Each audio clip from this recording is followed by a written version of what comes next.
I returned from military deployment to find 83 luxury condos built on my inherited land, only to discover the corrupt HOA had forged my signature while I was overseas. When they saw Precision Demolition Services on my truck door, their faces went pale. But could they imagine what I had planned for them? I couldn't believe my eyes. There they stood, rows of fancy condos with shiny windows and fresh paint, all sitting on land that belonged to me. My hands shook as I gripped the property map tighter. After 18 months serving my country overseas, I'd come home to find strangers living on the 5 acres my grandfather left me. "Excuse me, sir. Can I help you?" A security guard approached, eyeing me suspiciously. "Yeah, you can tell me why there are buildings on my property." My voice was steady despite my racing heart. The guard's radio crackled. "I've got someone at the south entrance claiming this is his land." Within minutes, a sleek black SUV pulled up. Out stepped a woman in an expensive suit. Her hair pulled back so tight it seemed to stretch her face. She extended a manicured hand. "I'm Eleanor Walsh, president of Sunset Shores Homeowners Association." "And you are?" "Mike Reynolds, owner of this land." I didn't take her hand. Her smile didn't reach her eyes. "Mr. Reynolds, there must be some confusion. This development has been in progress for over a year." All proper channels were followed. I pulled out my phone, showing her photos of the empty land taken before my deployment. "No confusion. This is my grandfather's property. I have the deed right here." I patted my jacket pocket. Eleanor's smile faded slightly. "Perhaps we should discuss this in my office, rather than making a scene." As we walked toward the community center, I noticed residents peeking through windows. One woman marched straight toward us. "Eleanor, my sprinklers still aren't working, and maintenance keeps ignoring my calls." She stopped when she saw me. "Who's this?" "Just a small property matter, Diane. I'll handle your sprinklers this afternoon." Diane looked me up and down with narrowed eyes. "You're not moving in, are you?" "Because we have strict rules about lawn care and exterior modifications." "Actually," I began, but Eleanor cut in smoothly. Mr. Reynolds was just leaving. Inside her office, Eleanor's demeanor changed. She slid a stack of papers across her desk. "These are the rezoning approvals and purchase documents. As you can see, everything is in order." I flipped through them, stopping cold when I saw a signature at the bottom. My signature, except I never signed anything. "This isn't my signature," Eleanor sighed. "Mr. Reynolds, we sent multiple notices to your address. When we received signed approval, we proceeded legally. I was deployed overseas. I never received any notices, and I certainly never signed this." She leaned forward. "Look, these condos house 83 families, people with children, elderly parents. What exactly do you expect to happen here?" My phone buzzed. It was a text from my business partner. "Welcome home, boss. When can you come by the office? New demolition contracts waiting for your signature." Eleanor's eyes caught the message preview. Her face went pale as she noticed my company logo on my phone case. Precision Demolition Services. "You're in the demolition business." Her voice wavered. I stood up. "I am, and I don't appreciate finding my property demolished and rebuilt without my permission." "Mr. Reynolds, be reasonable." "I'm going to be very reasonable. I'll have my lawyer contact yours by the end of the day. In the meantime, I suggest you start figuring out how to explain to your board why you built luxury condos on stolen land." As I walked out, Diane from earlier blocked my path. "I heard you arguing. Who do you think you are, causing trouble in our peaceful community? I'm the guy who owns the dirt under your feet, and I'd start packing if I were you." I climbed into my truck, the words "Precision Demolition Services" emblazoned on the door. As I drove away, I watched Eleanor and Diane huddled together in my rearview mirror, both on their phones gesturing frantically. That night, I spread my grandfather's old property maps across my kitchen table. The boundaries were clear. The development encroached a full 200 feet onto my land. I called my old army buddy, now a lawyer. "Tom, They built condos on my land while I was deployed and forged my signature on the documents. That's federal fraud, Mike, especially since you were on active duty. The Service Members Civil Relief Act gives you special protections. How fast can we move on this? I'll file emergency injunctions tomorrow. But Mike, this won't be easy. HOAs have deep pockets and good connections. So do I. The next morning, I drove to the county records office. The clerk, an older woman named Margaret, remembered my grandfather. "Such a shame what they've done to that beautiful property," she said, pulling the original deeds. "Your grandfather wanted you to build your dream home there. You know about the condos?" She lowered her voice. "Everyone knows, but nobody says anything. Richard Walsh, Eleanor's husband, has got half the county board in his pocket." As she photocopied the original property surveys, she slipped me a note with a name and number. "Call this person at the planning department. They've been waiting for someone to challenge the Walshes." That afternoon, I parked across from the condos, taking photos of the property line markers that had been moved. A tap on my window startled me. A woman about my age stood there, press badge hanging around her neck. "I'm Olivia Bennett, Pinterest Gazette. Are you the owner fighting the Sunset Shores development?" News travels fast. In small towns, gossip travels faster than light. She smiled. "Mind if I ask you a few questions?" Before I could answer, a police cruiser pulled up. The officer approached, hand resting on his holster. "Sir, we've had complaints about someone harassing residents and taking photos of children." "That's ridiculous," Olivia interjected. "I've been watching him. He's just taking pictures of property markers." The officer looked uncomfortable. "Just doing my job, ma'am. We got 3 separate calls." I showed him my property deed and military ID. "I own this land. They built on it illegally while I was deployed overseas." He studied the documents, then handed them back. "My brother's in the Marines. This kind of thing, it isn't right." He lowered his voice. "Watch yourself with the Walshes. They don't play fair." As he drove away, Olivia's eyes gleamed. "Now, I'm definitely interested in your story. The Walshes calling the cops on a veteran defending his own property. That's headline material. I'm not looking for headlines. I just want my land back." "What are you going to do? Tear down 83 homes?" I looked at the families moving about, children playing on a playground that sat squarely on my property. "I don't know yet, but I know what's mine." Little did I realize Eleanor Walsh was watching from her office window, already planning her next move against me. 3 days passed in a blur of legal paperwork and phone calls. I woke to pounding on my front door at 6:30 in the morning. "Police, open up." 2 officers stood on my porch, along with Eleanor Walsh, and a man in an expensive suit I hadn't met before. "Mr. Reynolds," the older officer said, "we have a complaint that you've been making threats against Sunset Shores residents." "That's absolutely false."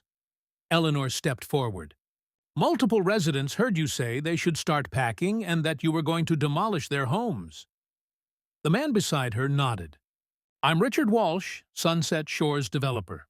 My wife shared your threatening behavior with me. Our residents are terrified." I took a deep breath. "Officer, I informed Mrs. Walsh that I own the property where her condos are built. I did tell one resident she might want to consider her options given the legal situation." "That's not a threat. It's reality." "He owns a demolition company." Eleanor pointed to my truck in the driveway. "He's planning to bulldoze homes with families inside." The younger officer snickered, then quickly composed himself. "Ma'am, owning a demolition company isn't a crime." I invited them inside and showed them my military service records, property deeds, and the legal filings my lawyer had prepared. The signatures on their documents are forgeries. I was serving overseas when they claim I approved this development. The officers exchanged glances. The older one turned to the Walshes. "This appears to be a civil matter. I suggest you both work through the proper legal channels." When they left, Richard Walsh lingered on my porch. "You have no idea who you're dealing with, Reynolds. I've built half this town. And now you've built on my land. Bad move. His friendly mask slipped. Do you think anyone will take your side against us? We provide jobs, tax revenue. You're just one angry man. An angry man with the law on his side? That evening, a notice appeared on my door. Emergency HOA meeting. Attendance mandatory. I called Tom, my lawyer. Can they force me to attend? I don't belong to their HOA. They can't force you, but it might be smart to see what they're planning. I'll come with you. The community center was packed when we arrived. Whispers followed us as we took seats in the back. Eleanor stood at the podium, Richard beside her. Thank you all for coming on such short notice, she began. As you may have heard, we're facing a challenge to our community's very existence. Gasps and murmurs filled the room. Eleanor dramatically pointed in my direction. This man claims that our homes are built on his land. He owns a demolition company and has made it clear he intends to take action. The crowd turned to stare. Diane Thompson, the woman from my first day back, stood up. I have a question. If this man owns the land, why didn't he say something when construction started? Why wait until families moved in? Before I could answer, Richard stepped forward. Excellent question. The truth is, Mr. Reynolds approved the development, then changed his mind after seeing how valuable the property has become. I stood up. That's a lie. I was deployed overseas with the military. I never received any notices, and my signature was forged on your documents. A murmur ran through the crowd. An elderly man near the front spoke up. My grandson is in the army. Is it true you were serving our country when this happened? Eleanor quickly cut in. Mr. Reynolds' employment is irrelevant. The fact is, we have signed documents. Forged documents, Tom corrected. And 83 families now call Sunset Shores home. Would you really make them homeless over a property dispute? The mood in the room shifted as people looked at their neighbors worriedly. I scanned the faces, seeing fear and anger directed at me. I stepped into the center of the room. I didn't create this situation. The Walshes did when they built on land that wasn't theirs to develop. They didn't just steal from me. They sold you homes they had no right to sell. Olivia Bennett slipped in through a side door, notepad in hand. Eleanor noticed her and frowned. This is a private meeting. Press isn't allowed. Actually, Olivia replied, HOA meetings must be open to the public under state law 33 to 1804. Unless they're board-only executive sessions. Richard's face reddened. This is an emergency session. Which still must follow open meeting laws, Olivia finished, taking a seat. I continued. I understand everyone here bought their homes in good faith. You're not the ones I have a problem with. Then what do you want? Diane demanded. Justice. Accountability. I looked directly at the Walshes, and to know why they specifically targeted my property while I was serving our country. Richard stepped toward me. This is ridiculous. We followed every legal procedure. Including forging my signature? I pulled out copies of the documents. I've already filed a complaint with the FBI about this forgery. Falsifying documents while the victim is on active military duty carries enhanced federal penalties. The room went silent. Eleanor whispered urgently to Richard. Tom stood up beside me. My client isn't interested in making families homeless. He's interested in holding accountable those who committed fraud. Diane wasn't satisfied. So what happens to our homes? Our life savings are tied up in these condos. Before I could answer, Richard cut in. Nothing will happen to your homes. This is a baseless claim that will be thrown out of court. Is it baseless? A man stood up near the back. I'm Kevin Jang from the county surveyor's office. I've reviewed the original property lines. He held up official-looking maps. The southeastern portion of this development, approximately 38 units, is indeed built on Mr. Reynolds's land. Chaos erupted. People shouted questions, some directed at me, others at the Walshes. Through the commotion, I noticed Richard slip out a side door, phone pressed to his ear. Eleanor struggled to regain control. Everyone, please. This is just one opinion. Our surveys show different results. Kevin raised his voice. Your survey was conducted by Walsh Development's in-house team, not an independent firm. The original property markers were moved. More shouting. Diane pushed through the crowd toward me. You can't do this. My daughter just bought one of those units. She's pregnant with my first grandchild. I'm sorry, but I didn't create this situation. You and your demolition company just want to tear everything down, she cried. Tom put his hand on my shoulder. We should go. This is getting ugly. As we moved toward the exit, Olivia fell into step beside us. I need to interview you properly. This story is bigger than I thought. Outside, Richard Walsh was waiting by my truck. 2 large men stood with him. Reynolds, let's talk business. Name your price. This isn't about money, he laughed. Everything's about money. $10,000 a unit. That's over $800,000 for land you weren't even using. The land is worth more than that, and you know it. Fine. $1 million cash. Walk away. Forget the forgery allegations. The mention of cash payments in front of witnesses showed how confident he was in his power. I shook my head. See you in court. As we walked away, one of Richard's men called out, Think about your demolition business, Reynolds. Be a shame if your equipment had accidents. Tom turned. Did you just threaten my client? Because I'd love to add witness intimidation to our complaint. Back at my house, Olivia reviewed my documents while Tom made calls. This goes beyond just your property, Olivia said. I've heard rumors about the Walshes pushing out other landowners, but never had proof. Tom hung up the phone. Judge Simmons is hearing our emergency injunction tomorrow at 9:20. The Walshes have been served. My doorbell rang. A sheriff's deputy stood outside with papers in hand.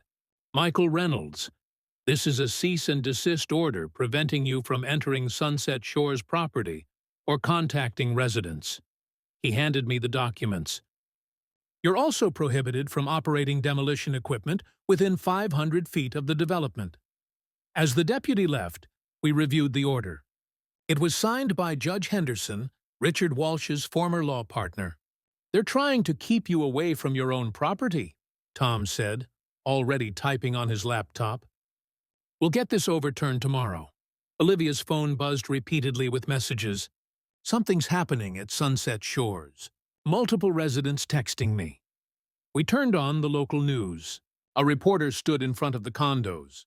Breaking news from Sunset Shores, where residents have just been informed that their homes may be in jeopardy due to a property dispute. Developer Richard Walsh has announced an emergency residents meeting tonight to discuss defending our community from outside threats. The camera panned to show residents gathering, many looking angry and frightened. Among them was Diane, holding a sign that read, Protect our homes from Demolition Man. They're turning the residents against you, Tom said grimly. It's more than that, Olivia added. They're creating a public narrative where you're the villain threatening innocent families. Classic Walsh tactic. I stared at the screen, watching more people join the gathering, their faces worried and angry, all directed at me. This just got a whole lot harder, didn't it? Yes, Tom admitted. But we have something they don't. What's that? The truth. And tomorrow we show it to the judge. Blood pounded in my ears as I pushed through the courthouse doors. Camera flashes lit up the hallway. Someone shoved a microphone in my face. Mr. Reynolds, will you really demolish homes with families inside? I kept walking, Tom's hand on my shoulder guiding me forward. The courtroom doors loomed ahead, where Judge Martinez would decide if my injunction against Sunset Shores would stand. Ignore them, Tom whispered. Remember, stick to the facts. Inside, the Walshes sat with 4 lawyers in expensive suits. Eleanor wore a conservative blue dress that screamed trustworthy community leader. Richard's face turned red when he saw me. Diane Thompson sat directly behind them with other angry residents. Judge Martinez entered, a stern-faced woman with reading glasses perched on her nose. This is an emergency hearing for case number 47293, Reynolds versus Sunset Shores Homeowners Association. I've reviewed the filings. Let's begin. For 2 hours, lawyers argued back and forth. The Walsh's team showed doctored photos claiming construction had started before my deployment. Their surveyors swore their property lines were correct. A parade of residents testified about their fear of losing their homes. When my turn came, I simply presented my grandfather's original deed, military deployment papers, and the county's official survey. "Your Honor," I said, "I never received notice of this development. I never signed any documents. I was serving my country when the Walshes built on my land and sold it to unsuspecting families." Judge Martinez studied the signatures on the documents. "These don't appear to match Mr. Reynolds's military records." Eleanor Walsh stood up.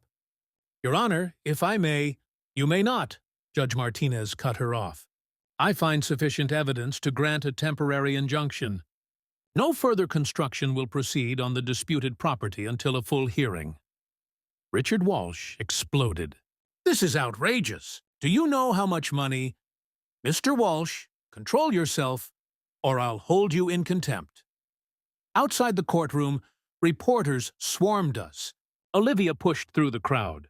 "Mike, I found something you need to see right away." We huddled in a small conference room down the hall.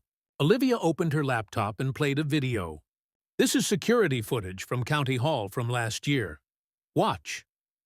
The grainy video showed Richard Walsh entering the records department after hours with a security guard. They removed files from a cabinet, then returned different papers. "That's the night before they filed for the development permit," Olivia explained. "The guard admitted they replaced your property records with altered versions." Tom leaned forward. "This is huge." The door burst open. Diane Thompson stood there, eyes wild with anger. "You got what you wanted. Are you happy now? They just told us our homes might be torn down." I stood up.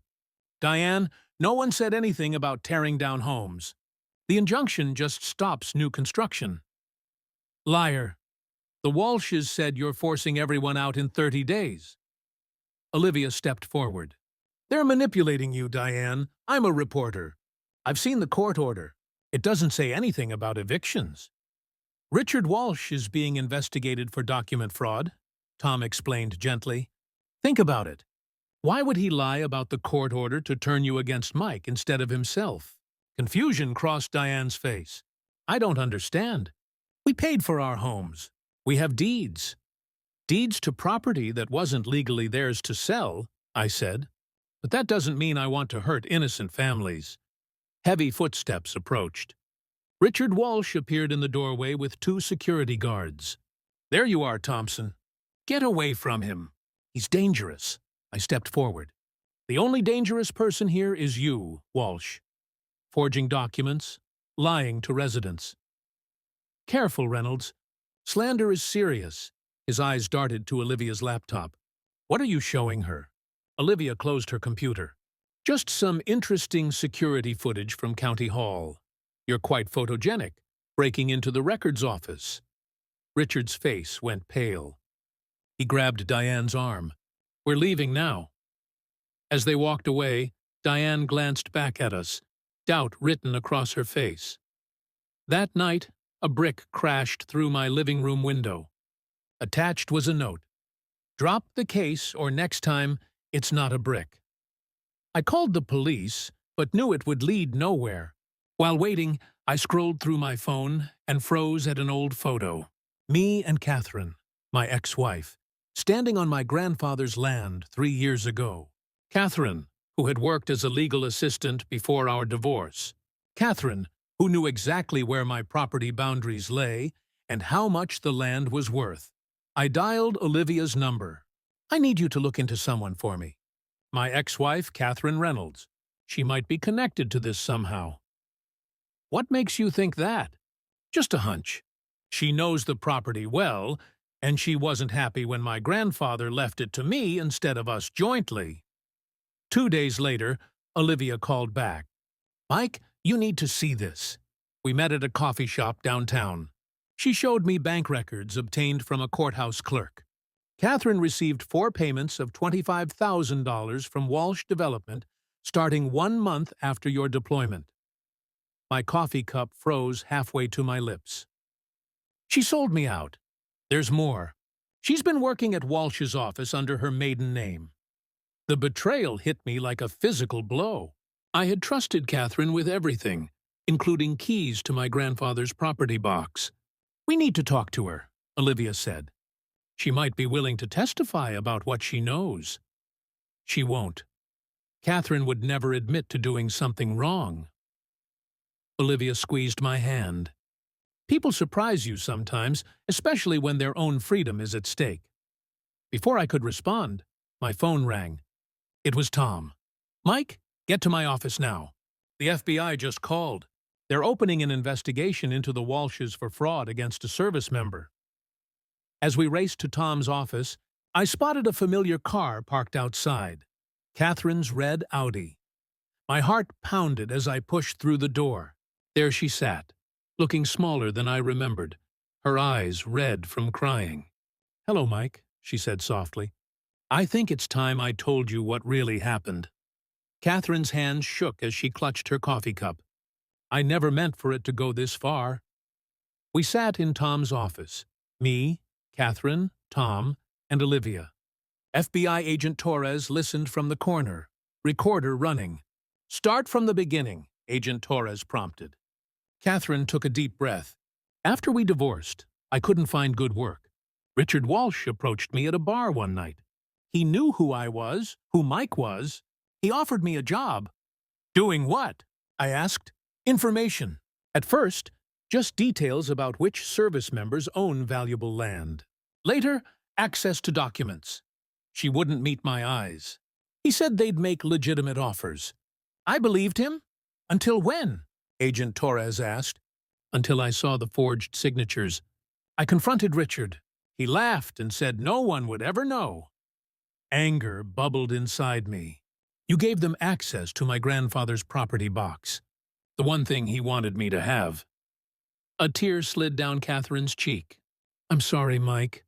I was angry about the divorce, about getting nothing from your grandfather's will. It felt like payback at first." Olivia leaned forward. "What changed your mind?" "Yesterday, Richard and Eleanor were talking in the office. They didn't know I was there. They said once they won the case, they'd develop the rest of Mike's land, too. That they'd take care of him if he kept fighting." Catherine shuddered. It sounded like a threat. Agent Torres closed his notebook. "Mrs. Bennett, we'll need you to sign a formal statement. In exchange for your cooperation, the U.S. Attorney may consider leniency." After Catherine left with the agent, I sat in stunned silence. "This changes everything," Tom said. "With Catherine's testimony and the security footage, we can bring criminal charges." "But what about the residents?" I asked. "They're still stuck in the middle." Olivia's phone buzzed. She checked it, and her eyes widened. "You're not going to believe this. Richard Walsh just announced an emergency meeting at Sunset Shores. He's telling everyone they need to pay $50,000 each immediately for legal defense funds or risk losing their homes." "He's milking them for more money before he runs," Tom realized. We raced to Sunset Shores. The community center overflowed with angry, frightened residents. Richard and Eleanor stood at the front, collecting checks. "This is totally illegal," Olivia whispered as we slipped in the back. "They can't demand payments like this." Diane spotted us and hurried over. "What are you doing here? Haven't you caused enough trouble?" "Diane, they're scamming you again," I explained. "There's no legal defense fund. They're planning to take your money and disappear." "More lies," she hissed, but doubt crept into her voice. I pointed to the front. "Look how they're taking cash and checks. No receipts, no paperwork. Does that seem legitimate to you?" Eleanor's voice rose above the crowd. "Everyone, please. Your contributions will ensure we can fight off this attack on our community." I couldn't stay silent anymore. "That's not true!" I shouted, stepping Rose Clerning. The room fell silent. Richard's face twisted with fury. "Security!" Remove this man. Before you do, I continued, you should know the FBI is investigating the Walshes for fraud. They forged documents to build on my land, and now they're stealing more of your money. Chaos erupted. People shouted questions. Richard lunged toward the exit, clutching a box of checks. "Stop him!" Diane yelled, surprising everyone. She blocked the door. "Give us back our money." Two men grabbed Richard. The box fell, scattering checks across the floor. Eleanor tried to slip out a side door, but Olivia blocked her path. "Going somewhere, Mrs. Walsh? I think the FBI would like a word." Police sirens wailed outside. Agent Torres entered with 4 officers. "Richard and Eleanor Walsh, you're under arrest for fraud, forgery, and conspiracy against a service member." As they were handcuffed, Richard snarled at me. "This isn't over, Reynolds. I've got friends in high places." "Not for long," Agent Torres replied. "We're investigating those friends, too." Later that night, the residents gathered in the community center again, this time to hear the truth from me. "I know you're scared," I began. "You bought homes in good faith. You didn't know they were built on stolen land." "So what happens now?" Diane asked. "Do we lose everything?" I shook my head. "That's not what I want. Your victims, too." Tom stood beside me. "We've prepared a proposal. Mr. Reynolds will sell the land to the current homeowners at a fair market value, minus what you've already paid the Walshes." Murmurs spread through the crowd. "And for veterans or active service members," I added, "I'll reduce the price by an additional 25%. A man in the back stood up. "Why would you do this? You could make more money selling to developers." "Because it's the right thing to do. My grandfather wanted this land to help secure my future. Helping 83 families keep their homes honors his memory better than tearing everything down." For the first time in weeks, I saw smiles instead of anger directed my way. Diane approached me after the meeting. "I misjudged you." "We all did." "Easy mistake. Most demolition experts aren't known for building communities." She laughed. "What about the extra land, the part they hadn't developed yet?" I looked out the window at the trees beyond the condos. "I'm keeping that part. My grandfather wanted me to build a home there someday." "Next to all of us, even after how we treated you." "Everyone deserves a second chance," I said, thinking of Catherine and her tearful confession. "Even me." As I walked to my truck, Olivia fell into step beside me. "That was quite a speech. Very generous offer." "It wasn't just generosity. It was the right solution." She smiled. "You know, this story could use a happy ending. Mind if I follow up in a few months? See how Sunset Shores is doing under new management?" I looked back at the community center where residents were already forming committees to handle the transition. Something had shifted tonight. Instead of enemies, we were neighbors finding a path forward. "I'd like that," I said. "I have a feeling this story is just beginning." What neither of us knew was that Richard Walsh had made one final move before his arrest, a move that would soon test our newfound community in ways none of us could imagine. Lightning cracked across the sky as I parked outside Catherine's coffee shop. Through the rain-streaked windows, I could see her wiping down counters, unaware I was about to walk back into her life. My hands trembled as I reached for the door handle, not from anger, but from the shock of betrayal that still felt fresh. The bell jingled as I entered. Catherine froze, cloth still pressed against the marble counter. "Mike," her voice was barely a whisper, "I didn't expect to see you." Funny how people keep saying that to me lately. I shook rain from my jacket. "We need to talk." "We're closed." Her eyes darted to the door. "This can't wait." I placed the folder Olivia had given me on the counter. "I know what you did." Catherine's shoulders slumped as she looked at the photographs of her meeting with Richard Walsh. "How did you find out?" "Does it matter? You sold information about my property while I was overseas fighting for our country." She flinched at my words. "It wasn't supposed to happen like this. Richard said they just wanted to make you an offer." "And you believed him?" "The man builds things for a living, Catherine. He knows exactly what land is worth. Rain pounded harder against the windows as Catherine's eyes filled with tears. After the divorce, I couldn't keep up with payments. The bank was going to take the coffee shop. So you decided to take my land instead. I kept my voice even, though inside I was screaming. Richard paid me $50,000 for information about your deployment schedule and property boundaries. She couldn't meet my eyes. He promised it would all be legal. The bell jingled again. Eleanor Walsh stood in the doorway, water dripping from her expensive raincoat. "Well, isn't this cozy?" Her voice was ice. "Catherine, you promised he wouldn't discover our arrangement." Catherine's face hardened. "And you promised this would be handled legally. You said Mike would be compensated fairly." Eleanor laughed, the sound sharp and cruel. "Legal is whatever we say it is in Pinehurst. Richard has judges in his pocket, and the mayor on speed dial." "Not anymore." I revealed the small recording device on my table. Eleanor's eyes widened as she lunged for it. "You wouldn't dare use that." Her perfectly manicured nails scratched at my hand. From the back room, Olivia Bennett emerged with her camera rolling. Actually, he would, and so would I. Eleanor backed away. "This is illegal. You can't record without consent." "One-party consent state," Olivia replied with a smile. "And Mike here consented plenty." Catherine looked between us, confusion clear on her face. "What's happening?" "Justice," I said simply. Eleanor's phone buzzed. She glanced at it, then smiled suddenly. "It doesn't matter what you record. Richard has taken care of everything." "Meaning what?" I demanded. "Meaning your little demolition company just lost its operating license, effective immediately.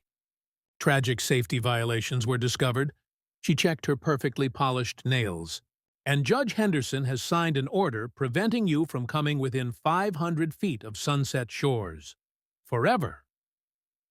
The coffee shop door swung open again. This time, FBI agent Torres stepped in, badge already out.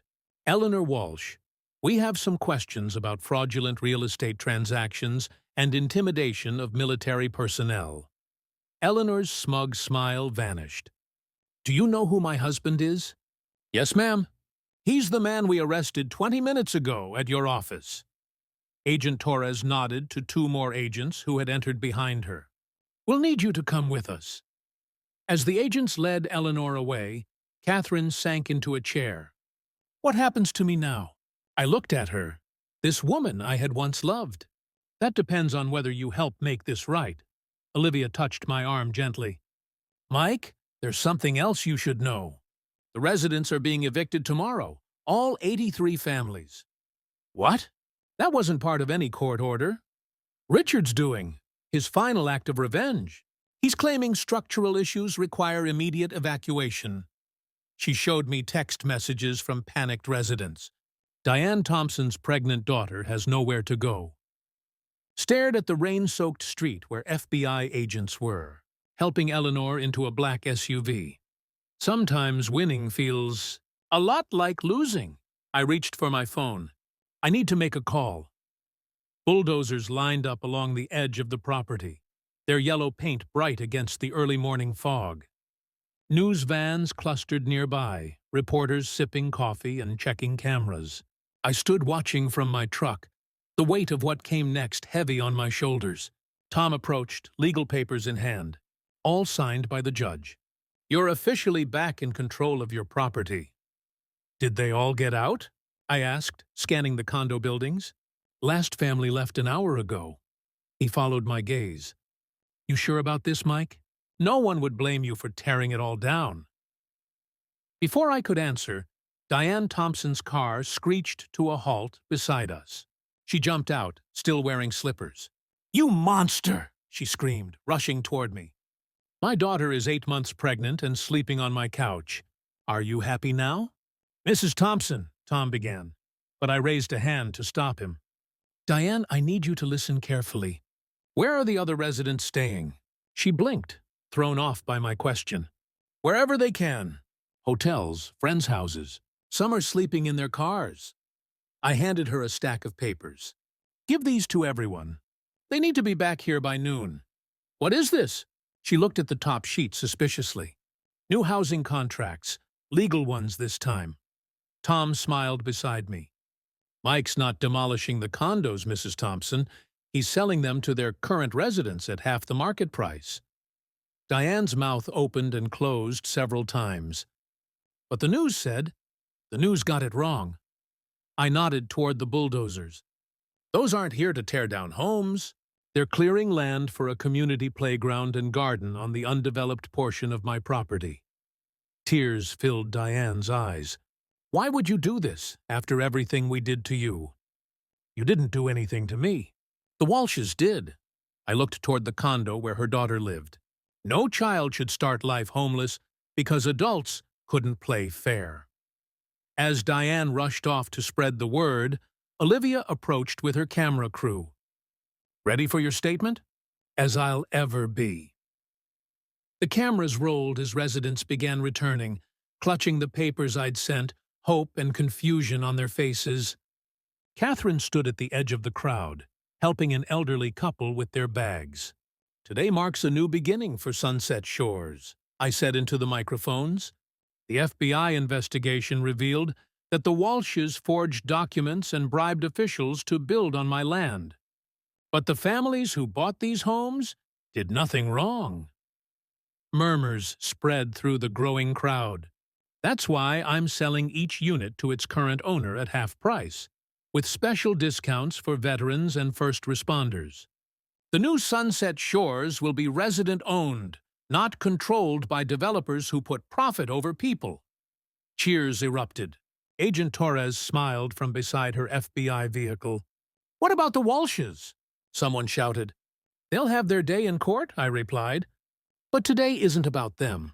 It's about rebuilding trust in this community. As the cameras turned away, Diane approached with her pregnant daughter. I misjudged you, she admitted. We all did. Easy mistake, I replied with a small smile. Most demolition experts don't usually build communities. Later that evening, as sunset painted the sky in brilliant orange, I walked the property line where it all began. Olivia joined me, her press badge now tucked away. You could have made millions selling this land to another developer. Money isn't everything. No, but it's not nothing. You gave up a lot. I watched as residents moved furniture back into their homes, neighbors helping neighbors. Catherine was there too, organizing volunteers.